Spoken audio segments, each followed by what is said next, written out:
The liberal agenda has taken over. I mean, take these guys at PTR Radio just to look at these basement dwellers. Two fat guys, and someone thinks he's a freaking monkey. The end is near, folks. And now back to just a great podcast. I mean, really great bunch of guys, just the biggest and best stars on the podcast scene. And now back to PTR Radio with Mike the Ape Man, Shaggy, and Colin. These three guys should really come with a warning label, maybe like for rectal use only. Feel my body, drink my wine. Times change. Good evening, everybody, and welcome to another edition of PTR Radio here on the fabulous interweb. Trying to get back into the groove of every other week. And, looking forward to our movie review towards the end of the show. Greatly inspired tonight's episode theme, or title, More Bautista, More Better. So, Fair. So, oh boy, it was so exciting today. I had a call late last week from my contractor going, hey, I'll be there Monday to get some of the extra dirt out of the backyard. They screwed up the order, so it's going to be, another week or so. Hey, garage beer again. Garage beer? Mm-hmm. Kelsey's. Yeah. Hook a brother up. I had, disappointment when I heard, hey, the trusses aren't going to be here for another, 9 days after 2 weeks already waiting for them. And so I get up this morning and I get ready to come down to my office, and all of a sudden my wife yells, the trusses are here. And I go, I guess I have to move my car.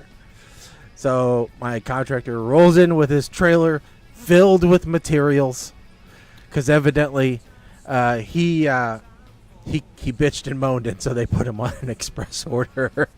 So there has been significant progress made at the house today. Today was the best day for me to have meetings with people at work who I'm not normally happy with, because I was so happy to see progress made. So to give people an idea, so at 9 o'clock in the morning, this was, let's see here. Can I get it bigger? Nope, I can't. Oh, that's way too big. This was my house at 9 o'clock this morning. Okay? Okay. Now, at 6 p.m., this is now my house. Okay, you've got walls. I got walls. And I got cutouts for door and windows. And I got one truss done, which everybody knows the first truss is the hardest truss. So, I got stuff. I can go in there. I can walk around. I can envision, toilets and showers and sinks and, beds and things. And so now it's all going to come together. Now everything's going to go smooth, I'm sure.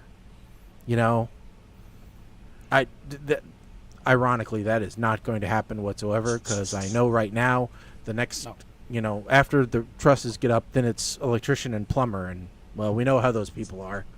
So, but that's the plan.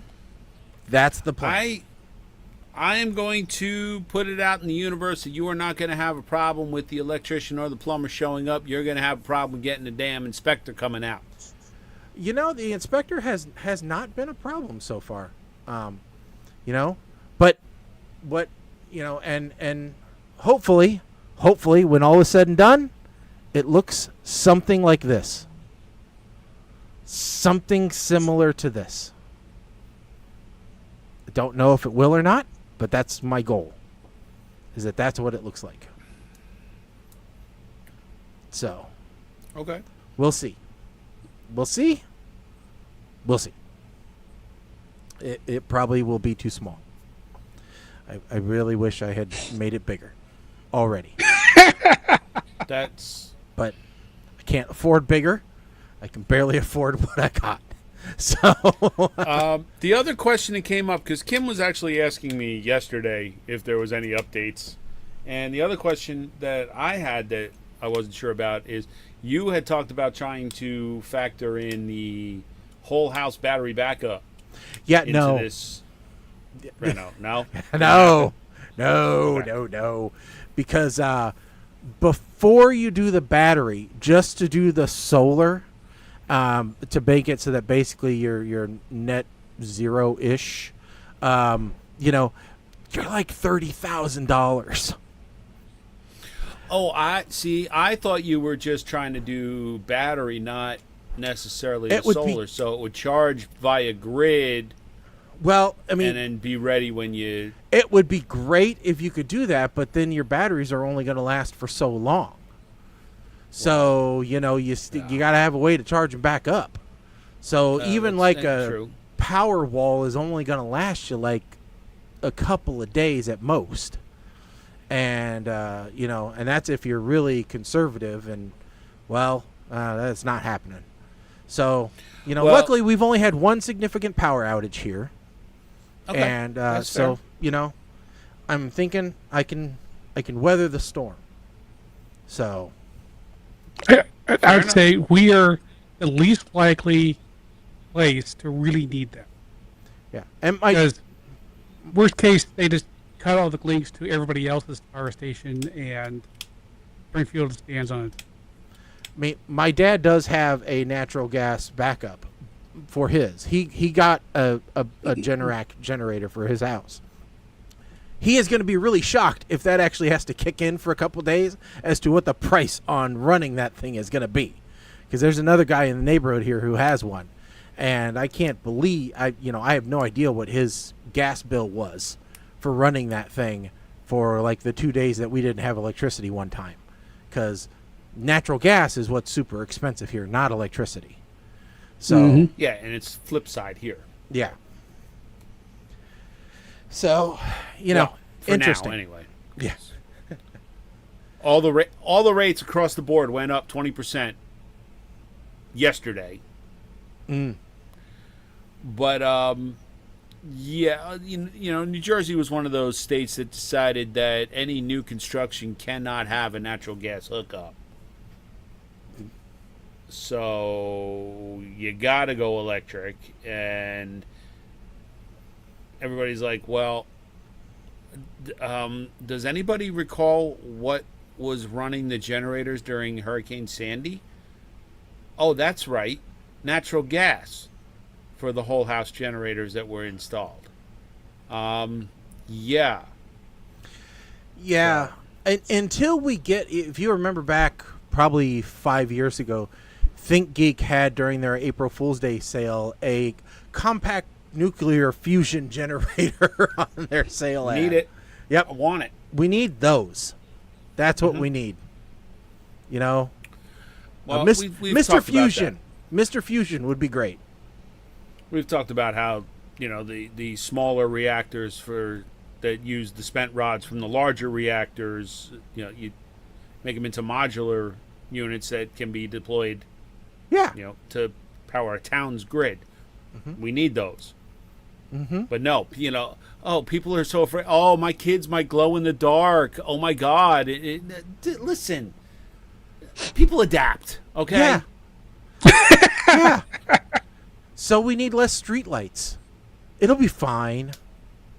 It'll be fine. Hey, I read in Norway they actually paint their streets with glow-in-the-dark paint. Well, why not? So anyway, we have a big variety of news articles to talk about tonight. There is we span the gambit,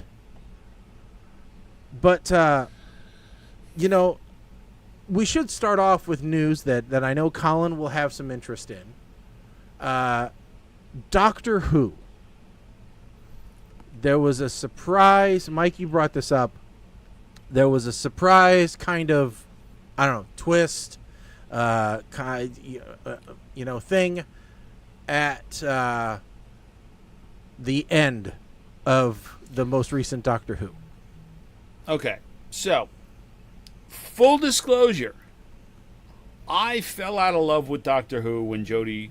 Well, I started falling out when who was it before Jodie Whittaker? Peter Capaldi. Peter. Yeah, okay. I Capaldi. started falling out of it then. Capaldi, okay. Capaldi. Not that I didn't like Peter Capaldi as an actor, but I kind of fell out there. I didn't watch any of the Whittaker episodes. Did not watch any of the Nikuti episodes. But this spoiler popped up. And so, spoiler alert, if you listen to Doctor Who, I will do this on the video. And if you're listening to audio, well, fugazi.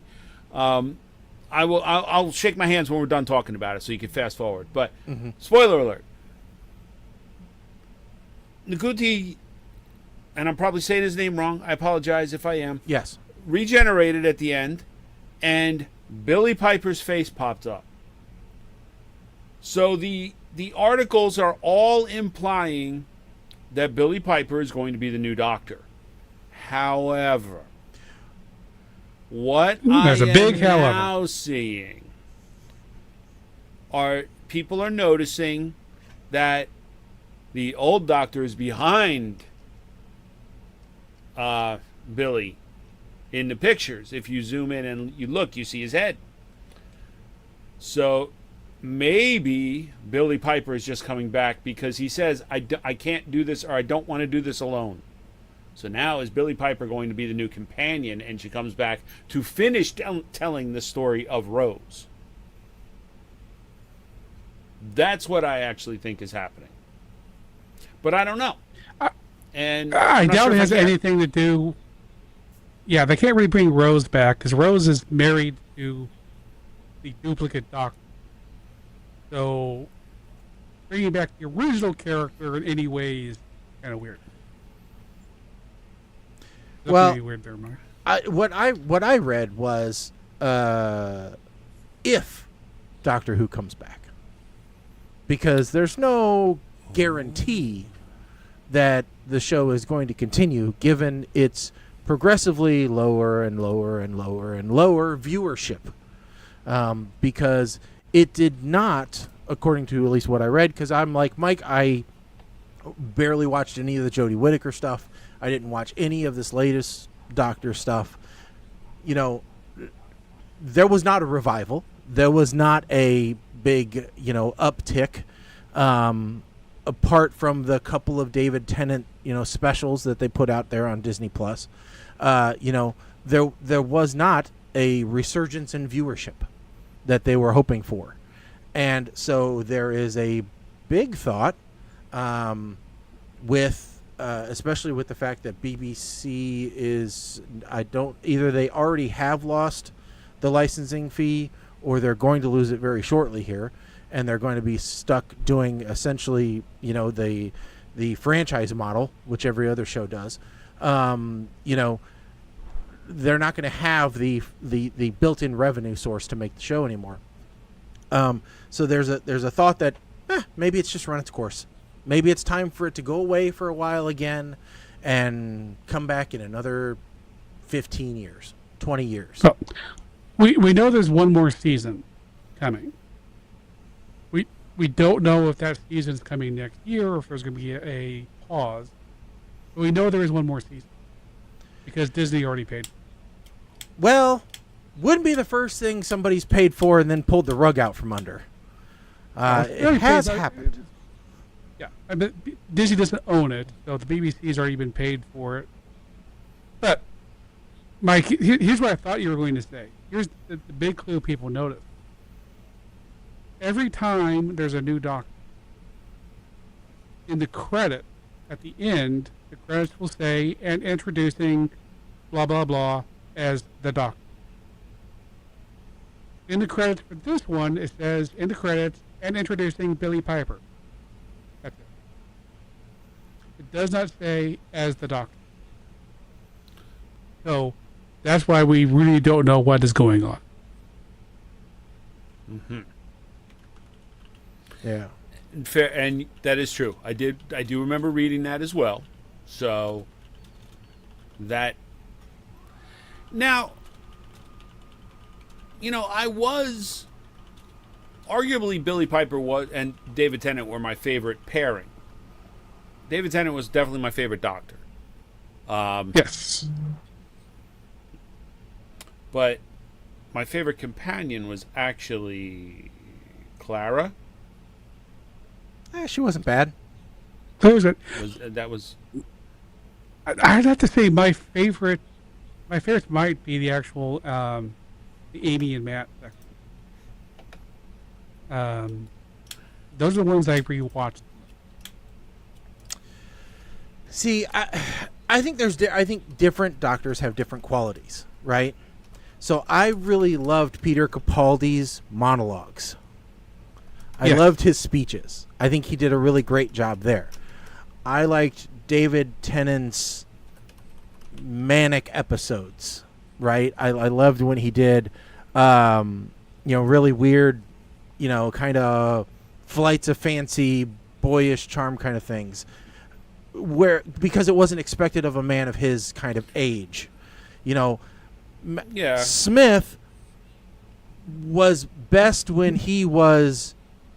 I think his best things was when he was dealing with River Song, because he was playing older, emotionally older to his age, and I think that counterpart was good.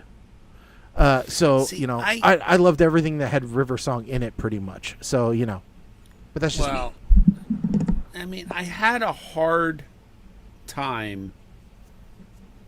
It took me a while to warm up to Smith. Yeah.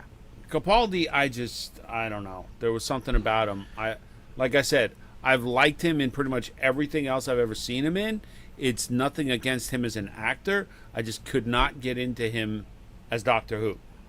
And when Whittaker came in, I felt like, somebody keep me honest here. Did Russell Davies leave as head showrunner when Whittaker came in? I think when Tennant. Oh, when Tennant left, he left? Yes. Okay. So it was Moffat for the Matt Smith and Capaldi years. Okay. And then some other guy was that. Also, I didn't say this, but I'm pretty much in the same boat. I watched the first of the Whittakers. I watched a couple of the Whittakers to start with, and I found I thought she was perfectly fine and great in some cases, but the storylines were just utterly terrible. And so I stopped watching those. The first episode when David Tennant was there, I watched that one. That was fun. And the last one where he actually, did the bi-generation, that was good. But didn't watch anything after that. Oh, okay. So, all right. So, I mean, we'll see. We'll see what happens. We're not going to know for a while unless they do some Christmas special. Which who knows who that could be in the Christmas special. Now, I think what they need to do is bring back the oldest living actor who played the Doctor. Well, they already did once. Well, do it again. Let that finish up. Let them play. I think he's barely hanging on. Now, you could bring back David Tennant's father-in-law. He'd work. So, speaking of doctorates, let's go into education for a minute. Now, it used to be the common knowledge. Everybody needs to get a college degree if they want to get a good job and, earn a good salary. I think hopefully that mindset is changing. Because if Well, if my addition is anything to go from, at this point, it would have suited me better to go into the trades and construction than it does what I'm doing right now, because the tradespeople are making a ton of money, and they can pick and choose what they want to work on, evidently. So, I think that would have been that would be a good idea. And I actually tell people, I've told my grandkids and such, I'm like, you don't have to go to college, but you have to have a career, no matter what that is. So, that's just something that I think. What's you two's opinion? Colin, I know you don't have a bachelor's, correct? Nope. I have a high school degree and a couple years of credit. Yeah. Yeah. And Mike, I don't remember what you. I have my associates. Yeah. So all different levels here, folks. So but I can tell you there are definitely some studies in college that won't pay for themselves. In fact, according to Yahoo Finance and Fortune Magazine put this together, you can do yourself a disservice by going into certain fields. In fact, I know this from personal experience. My ex decided that she wanted to go get her master's in history. And, she doesn't do nothing. Because you know what you can do with a master's in history? You can teach history. That's about it. Pretty much. So, the worst paying degrees for early career earnings, according to this article. This is early on in your career. These are the least earning career degrees. Foreign language. Okay. General social sciences, which I have no idea what profession you would even go into with that, per se. Performing arts. Anthropology.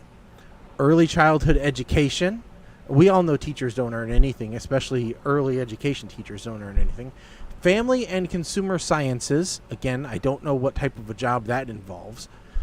General education. Again, miscellaneous biological science. I don't remember seeing that, an advisor for that in college. Social services, theology, and religion. Well, nobody's going into theology for the money, I don't think, unless you're planning on opening a mega church. So a lot of these are what I would consider to be like professions that you do because it's a calling. Like people I say people don't become, you don't want to be a nurse, right? Mm-hmm. Because you're going to make a lot of money doing it. You want to be a nurse because you have that yearning inside to help people. Education, like childhood education, early childhood, general.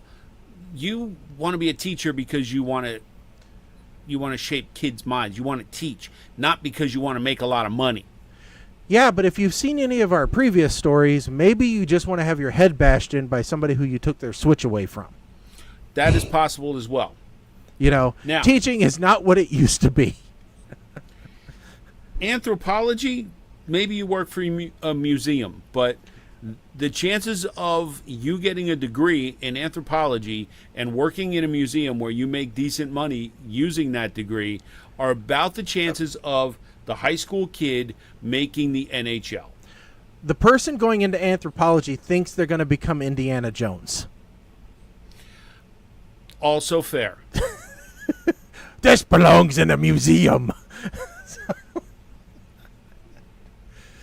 The least lucrative degrees for mid-career earnings. So this is, right when you're in probably the height of your career, if you will. Early childhood education, again, at least. What's crazy is between the beginning of your career and the end of your career, the middle of your career, there's only a $7,000 difference.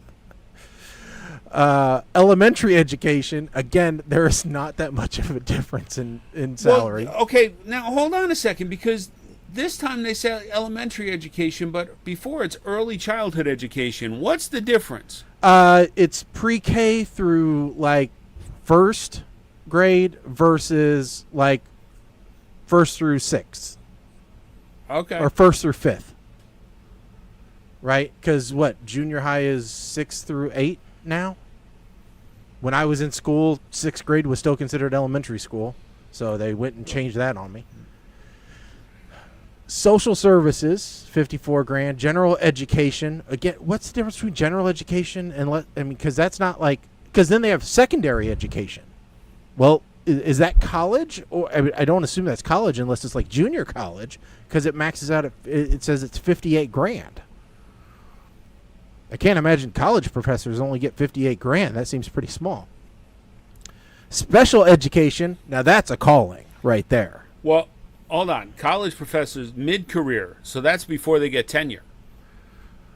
Well, I mean, but even at a crappy, school, you think they're only making community college? I don't know. Yeah, community colleges mid-50s makes sense, but theology and religion 60 grand, miscellaneous education 60 grand, family and consumer sciences 62 grand. Again, I have no idea what occupation that involves.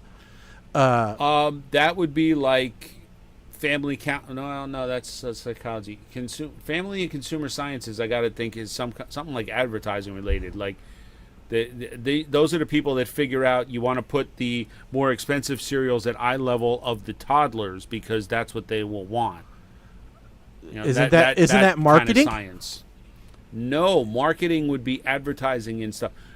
The science is explaining the theory behind why you put all the candy by the checkout counters versus it. Maybe.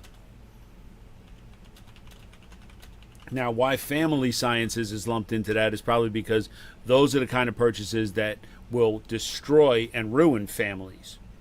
According to Gemini, family and consumer science degrees can lead to a diverse career in education, human services, fashion, food science, and more. Specifically, jobs including teaching that particular skill in schools, working in community or family services, and roles in retail, food, and hospitality industries. Okay, that basically, to me, means underwater basket weaving, but whatever. And then health services, 65 grand. So, I mean, those are the ones that evidently you want to avoid if your goal is to make money. Okay, well, sure. I'm surprised that they did not put communications in there, because from my understanding, communications degrees do not typically yield a large return on investment, typically. So, but would you like to ask me what my degree is in? I'm just saying, that's from what I hear from like radio DJs and things like that, is whatever you do, don't get a degree in communications. Okay, that is fair. That is a different. My degree is actually in telecommunications management. Yeah, that's different than like on-air personality communications. Well, yeah, and the funny part is that I originally did go to Rutgers for 2 years, and I think I changed majors more than Pauly Shore did in Son-in-Law, because I entered thinking I was going to major in philosophy. Why isn't that on this list? Are philosophers making a ton of money? Because nobody majors in philosophy. That's why. I had this stupid idea that as a philosophy major, I would be able to theorize what terrorists would do. Therefore, I could work for the CIA. My God, philosophy majors make a median salary of $60,000 a year. That's higher than everything else on that list.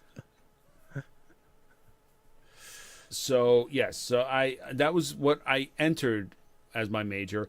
But then I decided I was going to major in communications after hearing Howard Stern on the air and some guy telling his girlfriend to go have sex with Howard on the air. I was like, I need a degree and I got to be the next Howard Stern.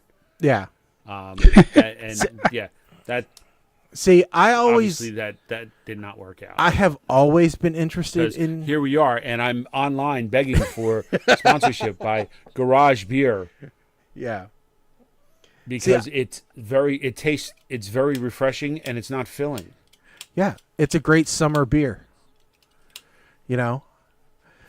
But yeah. I mean, you know, I knew I wanted to do computers since I was 7. You know, but I also knew I was interested in radio. But I knew radio was not going to pay my bills.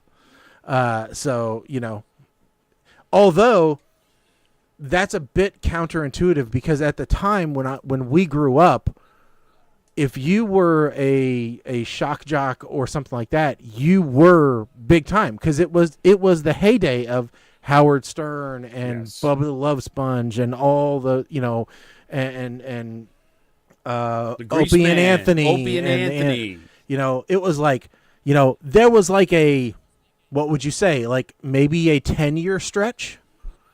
Probably less than that, but at most maybe a 10-year stretch where like, you know, it was long enough that satellite radio became a thing, and then people got paydays to go to satellite radio once they got kicked off of FM.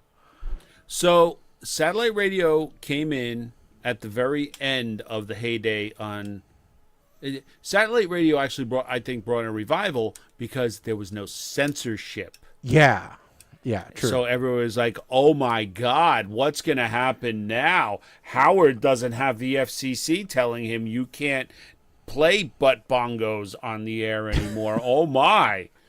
Well, what was really weird was nerds like us had already known that the internet was a thing, and people had been streaming for years.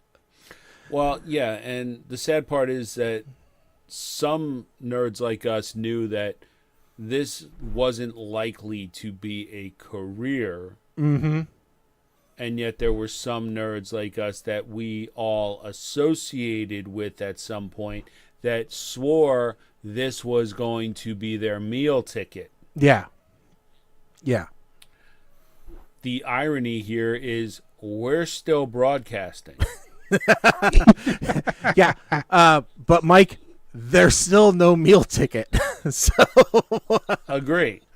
Yeah. You still That's because we haven't gotten the sponsorship from Garage Beer yet. Yes. Which, put the by lime, the way, in case I haven't told you, put the lime in the coconut and the Garage Beer in the fridge. It's extremely refreshing. The lime, it cleanses your palate for each drink. Hot summer's day. Yeah. Now, Maybe. So I got a list. Uh-huh. I got a list of the top paying anthropology jobs. Oh, crap. Okay. Okay. All right. That'll be good. Compliance officer. All right. Brand manager, operations manager, human resources manager. I think a lot of anthropology majors are actually in HR. And they're mad about it. No, that's actually what their degree is about. Okay. Wait. Let's make sure. This is anthropology, not archaeology. They're two very different things. Okay. Because anthropology is about how groups of people interact with each other, as opposed to psychology, which is more on the, or sociology, which is more on the person thing. So a lot of these other things we've been talking about, like a communications degree or a marketing degree, those are actually specialized anthropology degrees. Well, but anthropologists use a variety of methods, including fieldwork, archaeology, and the analysis of artifacts and texts to investigate aspects of evolutionary origins, diverse cultures, and social structures to understand what it means to be a human. Right. Okay. So to Anthropology Colin's is the point, top level. Well, so the workplace is a micro society. Well, yeah. An anthropology degree can help you figure out how the different groups interact. Like, why does the IT group secretly talk crap about everybody else that doesn't know how to turn a computer on. Have you tried turning it off and on again? Well, to successfully work in an office, you need to have a psychologist, a sociologist, a criminologist, because somebody's always stealing somebody's pudding. No. I disagree. You know. I disagree on all that. You need to have a sociopath, a psychopath, an antisocial bastard, a overstimulated analyst, the office slut. There's always one, even now. Okay? There is one. Even these days, there is one. There's still one. And- you just can't call her that. You just call her No. Karen. Friendly. Yeah. Just call her friendly. I mean, I don't work with any Karens, so, you know. and you need the old salty guy who will always tell you how it used to be, but you also need the old compassionate grandma who is going to bring you casserole on Friday.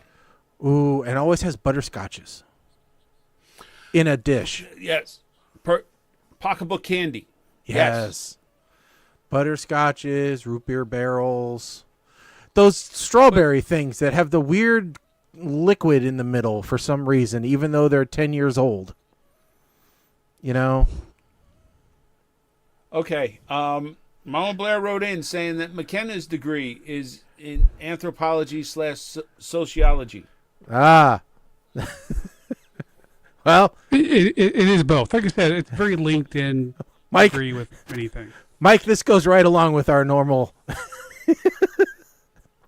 we're just what? in the No, dog. no, stop, no. Listen, no, Mama Blair, I love you guys, but anything I say about this topic going forward is going to be misinterpreted. So we're going to move to the next topic before I All right. get myself in more trouble and find myself underneath Shaggy's edition. Okay, that's Oh, That's nice. what really happened to Jimmy. What do I Hoffa. always say? He's What do I in the always Midwestern, say? You always say if they're homeless, you can run over them. That's what No, you always say. That is not what I say.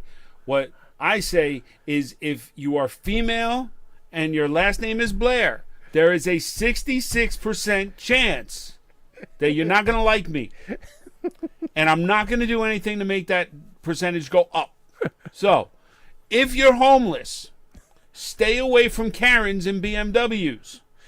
This is a Catherine, actually. But yes.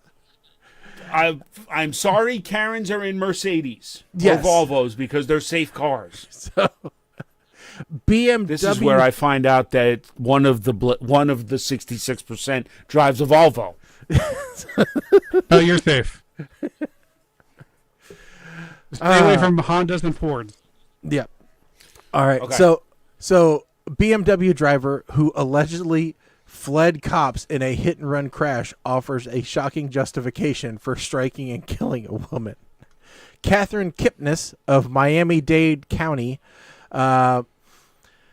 is behind bars after she says she fatally struck a pedestrian before driving away and then tried to minimize her actions by saying the victim was just a homeless person.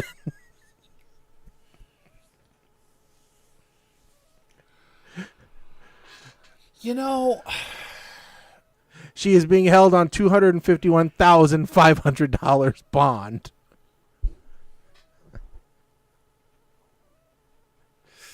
I don't know what Florida's rules are, but $251,000 means she has to come up with $25,100 in cash, Yeah. and then the rest can be via bail bond. But very likely, if she's driving a BMW like that, she can afford that. So she's probably out in a rental car looking for more homeless people. Yeah. The trick here is somebody should have told her she is not in a real life Grand Theft Auto. Police officer witnessed the crash and tried to stop Gomez, but she didn't stop. The affidavit reportedly said she allegedly kept driving until she was slowed by traffic. When the cop caught up to her, he could smell alcohol coming from her breath and noticed she had bloodshot eyes. There was also vomit in the passenger seat, the affidavit reportedly said. So she was a rally and keep going kind of girl. She declined to complete a sobriety test and requested to speak to an attorney. The judge reportedly noted in the bond hearing that Gomez allegedly said, "It was just a homeless person that I hit, and it's just an accident." Gomez denied making the statement. "Your Honor, I never said that," she reportedly said. "I did not say that whatsoever. That's false." Yeah.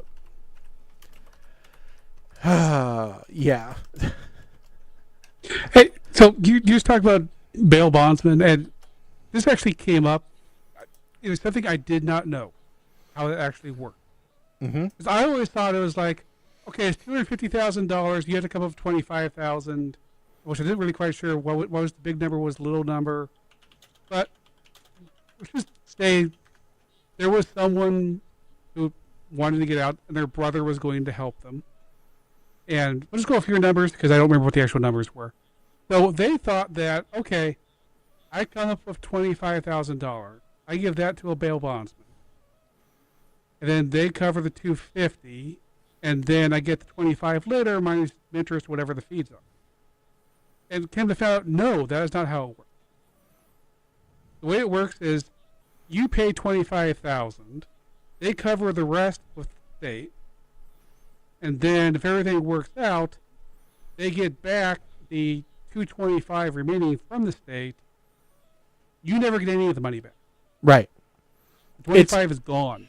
It's their basically they're putting up their bonding, all right, their insurance that you're not going to skip, and the payment for that is what you put down. Yeah. So I always thought it was, oh, you put this money up, and if they actually skip, then now you're going to somehow owe the rest. Well, you never owe the rest, but you never get back the original either.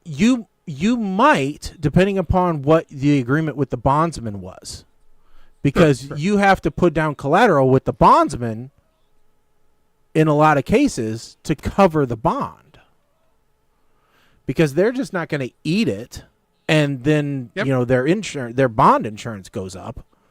Yeah. The point is, you're going to pay $25,000, even if you're found completely innocent. You're never going to get your money back. So that's why people sit in jail. So anyway, it was an aspect of the whole thing that I did not understand. Moral of the story: don't have to go to jail. Don't do something stupid. Isn't that always the moral? When did... You'd be surprised. Yeah, but the problem is this, if you go to jail and you didn't do anything stupid, because you didn't actually do anything, then you still lost. This is the Andy Dufresne syndrome. Yeah, but I don't know. Anyway, I don't have an answer to talk about there. It's just something I didn't know. If you go to jail incorrectly, you can always sue for false arrest. Yeah. No. You can. No. If it's bad enough. Maybe. If it's bad enough. No, if it's bad enough. All right. Do we want to do another story, or do we want to jump into the review? We could talk about We could talk about the deep state and a lobbying group I never knew existed. Well, okay. If it's we can talk about this one real quick. Let's do this one real quick, because I have actually argued in my town that when they were talking about renovating buildings, that cool roof technologies were never or cool roof alternatives were never investigated when they were talking about making repairs to buildings. And the most simplest of these theories is painting a roof a light color to reflect heat instead of absorbing it. So, first, there's a Vanta black, right? That's the blackest black paint, right? It absorbs all light. they just came out, and it's tangent to the story. They just came out with the whitest white, okay, paint that there is. Okay, it reflects something like 98% of the light which is shown on it. It is called ridiculous. The Paris Hilton. Yeah, and so they're like, this could be the answer for air conditioning. If you painted your house in this, you wouldn't have to. And I'm super skeptical. I'm right there with you, Mike, because I'm like, no, that doesn't solve just the temperature of the air. All it does is keep things from heating up more than that. But regardless, so the article here from The Guardian says, as cities heat up, reflective roofs could lower energy bills and help the climate, but dark roof manufacturers are waging a quiet campaign to block new rules.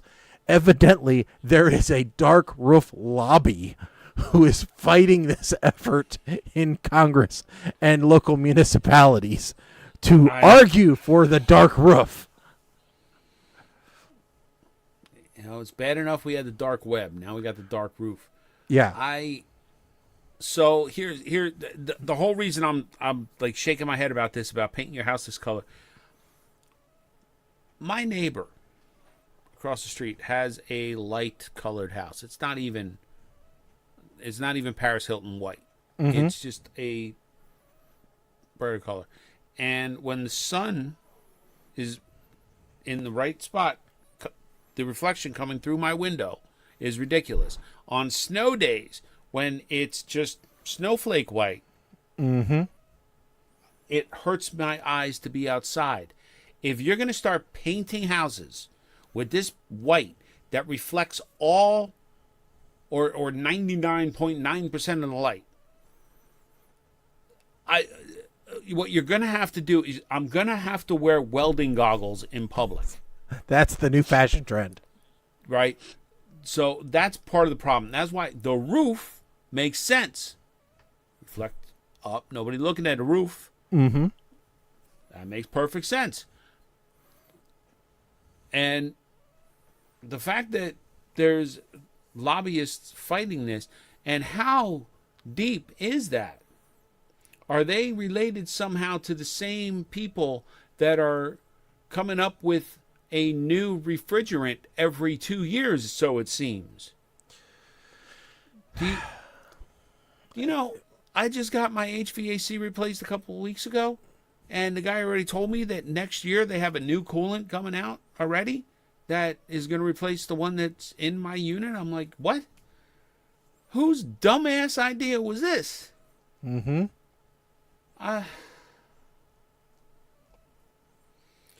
But yes, it's fine. But they love to use that as a reason why everybody needs to get their equipment replaced now, because the price is going to go up. I think we've covered this before too, but if you use the archive.org and jump back in time, you'll see they've been saying that every couple of years because the coolant changes a lot, and every couple of years that's buy the equipment now because it's going to go up because the government's making us change the coolant. Well, yeah, but, you know, the other thing, of course, now is tariffs, because, you know, tariffs are everything, which are also nothing. Well, that island full of penguins is going to start manufacturing condenser units, so you don't have to worry about it, Mike. Put the penguins to work. That's the new rally cry. I am actually thinking of just we carve out part of an iceberg and put 2,000 horsepower Evinrudes in there, and we move the iceberg from. Wait a second. That was a movie that we watched. That was a shark movie that we watched. It was a shark movie that we watched. No, it was in Brewster's Millions. No, we watched a shark movie where they moved an iceberg to, was it to refreeze a megalodon? I don't remember. But yes. I don't recall that part, but I was thinking Brewster's Millions, but that's okay.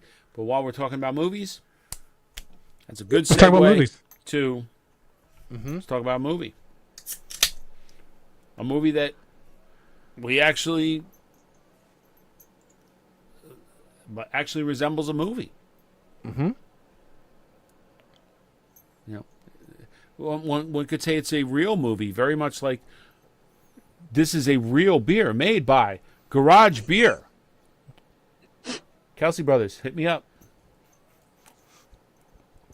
That's delicious. So, this week, I guess I'll do the intro here since I'm up on point. Mm-hmm. This show, we followed up a previous review, and we're reviewing My Spy 2, The Eternal City. And this is a Amazon Prime or Amazon Studios movie.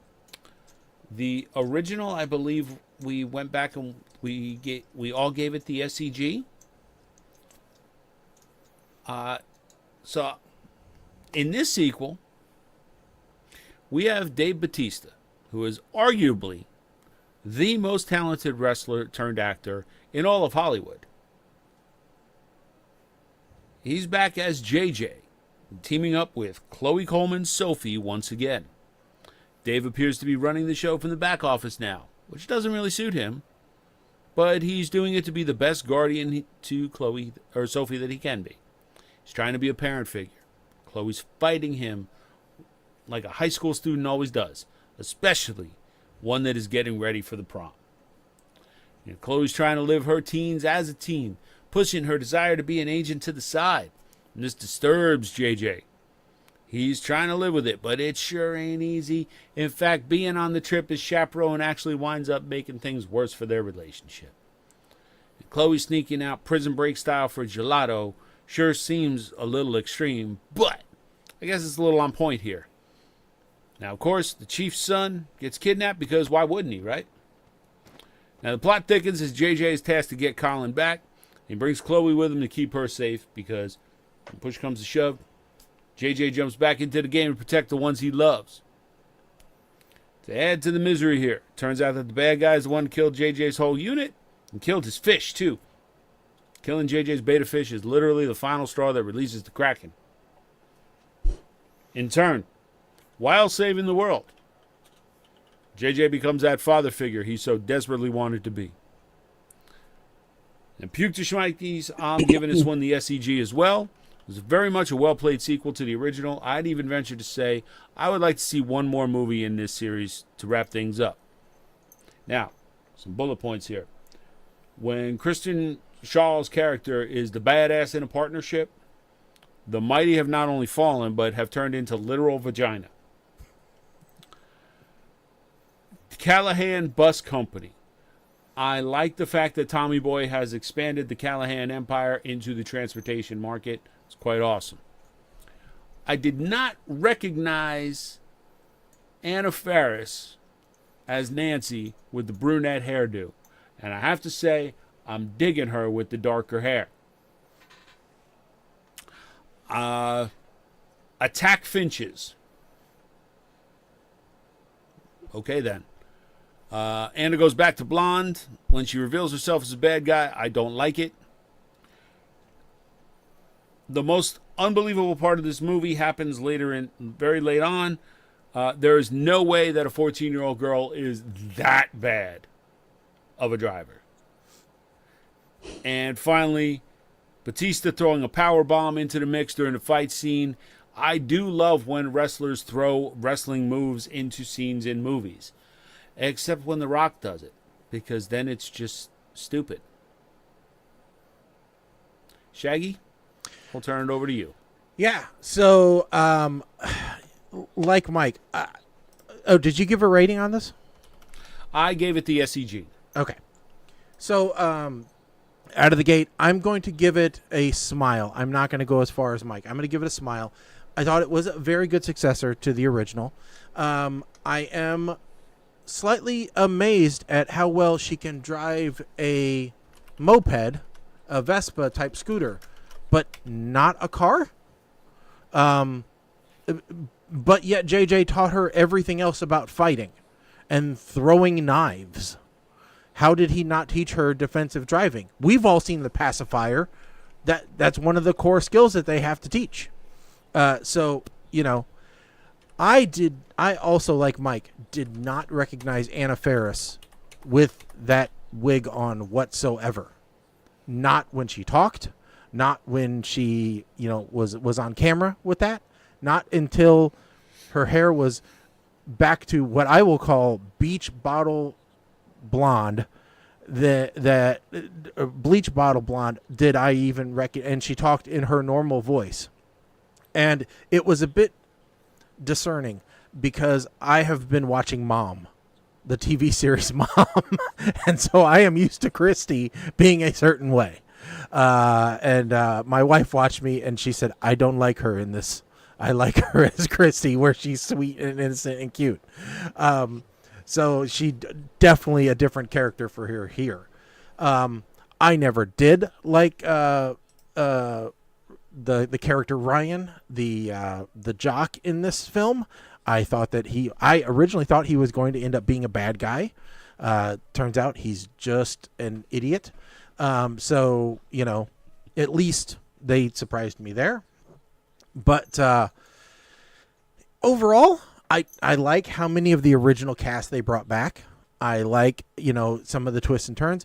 Some of the green screen work is blatantly obvious. Just be aware of this. They don't have the budget to actually go on location in the Vatican, and shoot these things. Not that I think that they necessarily allow that per se, but I have seen some better special effects in other films. But overall, enjoyable movie. Although I will say, if it's been a while since you've seen the original, it might help you to watch the original first and then come into this one. Just to refresh some characters and things like that. I also found it a bit disturbing, Christian Shaw and Dr. Ken, the kissing scene at the end. That was just a whole lot of mouth in there. So, that was a bit much. But I'm going to give it a smile. I thought it was overall a good film. All right, Colin? I did not like the first half of the movie. I hated. The first scene's great, but then the entire segment where it was dealing with the school trip and JJ was just, the dialogue was terrible, and and what was happening was terrible. Some of it actually was fixed. The second half I really liked a lot. And some of what was wrong with the first half was explained away by saying, well, these characters that were saying stupid things, which didn't make any sense, well, they weren't really those characters to begin with. So then it's like, oh, okay. That papers that over a little bit. But okay, I'm going to go through an example of some very early in the movie things that happened, of the reasons why. Okay, so there's a scene where JJ is in the CIA. He's now basically doing a desk job, and he is doing the quarterback job of watching somebody else out there in the field doing things. The whole thing is supposed to be that he has lost his mojo, and that he, because of him having now a daughter and being protective of her, that he's having trouble doing the job of not letting people do their jobs out in the field. And he tries to pull someone out of something because they are going to get caught and killed. And the plot line there is that, okay, that's a problem for it. Well, then very quickly it turns out beyond that, one, JJ never has any problem putting his daughter in danger. After the kidnapping, he's not like, oh, she has to be wrapped in bubble wrap and put away somewhere. He's like, no, she's coming with me, because the safest place is to be with me as I go try to catch the bad guy. So that was never really a problem with it. Two, he was right, because that woman immediately dies in the very next scene, because she didn't pull out of the mission when JJ wanted her pulled out. So he was actually correct the entire time. It never really gets resolved in the rest of it. So it's just this entire sequence of the movie does not work thematically. It doesn't get resolved later. It doesn't actually have anything to do with what's really going on. And that's a lot of what's happening in this first half. It's, JJ, you need to go and do this. This is really important. We have these nuclear bombs. They're going to blow things up. Oh, okay, but now instead, sure, why don't you just go and protect all the kids and go off and do that? Because another agent, they only have one other agent at the entire CIA, and he's going to do a colonoscopy. That doesn't. So what happened with the bombs? So JJ is not going to do the bombs. JJ is just going to go off on a school trip to the Vatican, and then just decided, heck with the bombs. I mean, it's part of the main plot, but it doesn't have anything to do with what's going on in the plot. Anyway, I'm just saying the first half is just not written well, acted well, and I think Bautista, and I don't have all the names, but I think everybody was great there. I was not happy with how they dealt with the love interest, because you knew it was going to happen. It's like, oh, okay, that's the real love interest, that's the fake love interest. But throughout the entire thing, there was never anything actually wrong with the fake love interest, other than he got labeled as the jock by the plot, and he runs away at the end. And that, I think, was just cheap. They should have had something going on with that character to make him actually disliked by the audience for being something other than a jock. Because that, I'm all for, loving the nerd characters, being the nerd myself. I don't really like having the jock character be bad just because he's the jock, not because he actually has anything attached to him which is necessarily bad. Anyway, it's going to be a smirk, and it could have been even. It was really low in the first half, and it was in danger of maybe getting less than meh. But the second half was a lot of fun. It really redeemed it, and I think I looked it up on her age. She's currently 16. I think she'd be, if she continues with this, I think she could actually be a really good action star going forward. So, Spy Kids. The other thing I was going to say is, yeah, this one is more Spy Kids than the first one. And I think my biggest problem with it is it's just too many kids. There's too many kids in this thing, and I think that damages what the first movie had. Way too much time spent of stupid kids playing on their phones and morphing faces around and laughing at them. It was a waste of time. Okay. Sounds good. Fair enough. All right. Time to pick a new movie for 2 weeks from now. Okay. So, before we randomize, to be clear, Colin is on point for this one. Unless it's a Shaggy Boob special. Boy, I just watched two really good ones too. So, Piranha and Piranha 3 Double D. They were so good. They had Christopher Lloyd in them. 55 is the magic number. All right, and we're going with 40.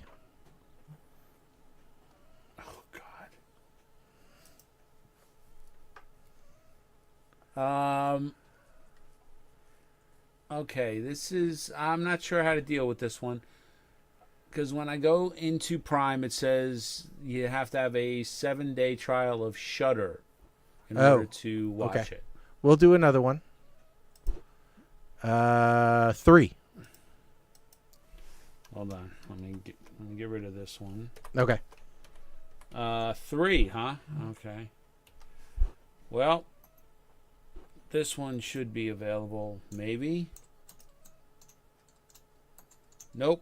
This one is so old it's no longer on here. That was Observe and Report with a young Seth Rogen. 15. 15. Never a good sign when there's no descriptor for it. But that's fine because it is only available to rent or buy. We are batting 1,000 here. We haven't gone this far into the bullpen in a while. About 28. 28. Well, this one I know was probably available. This is Netflix. Okay, hold on. Before we do this, I got to check something. Excuse me for 1 second. Is he checking to make sure that it's English and it's an American film and there's no singing? Nope. So this one is Murder Mystery 2 on Netflix. We watched the original. Well, that's what I was checking because we do have the rule. Yeah. That we can't watch a sequel if we don't watch the original. I am 95% sure we watched the first one.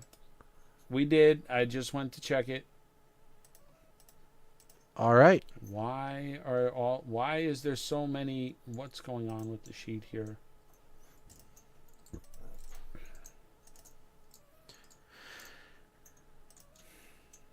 Okay, so Murder Mystery 2 will be our next pick, and as of right now, that means it will be on the 16th. That is a holiday week, even. So, It is? Yes, because that is the week of Juneteenth. Oh, yes. So we will be live on the 16th. How dare you make me sound like I don't know what Juneteenth is? So, all right. Well, folks, that is going to be the show for this evening. And we want to thank everybody for tuning in. Don't forget to tell all your friends about the show. We really appreciate it. That's the only way that this show grows. Don't forget to check us out on social media at PTR Radio on all your favorite social media platforms. In fact, now you can even find us on Blue Sky. Just look at PTR Radio on the Blue Sky. It's yet another media channel that we probably won't post to very often. But yes, we're there now. So, it's where all the cool kids are going, Mike. Mike needs more Realized I bird never skis did the- before he can go to Blue Ski. So- Yes. From Garage Beer. Yes. Tonight's episode Classic brought to you lime. by Garage Beer. Not formally brought to you by Garage Beer, but informally brought to you by Garage Beer, now seeking endorsements. So, Kelsey Brothers, what's up? I'm gonna tag the Kelsey brothers in this. So- Good. Hashtag Garage Beer. Yes. All right. Thank you, everybody, for tuning in. Don't forget to check us out on the 16th. We will be here, and we are very much looking forward to you guys also being here and helping us out. All right, folks. That is it for this evening. I'm Shaggy. I'm Colin. I am the Garage Beer loving Mike the Ape Man. Stick a fork in us, folks. We are done. Later.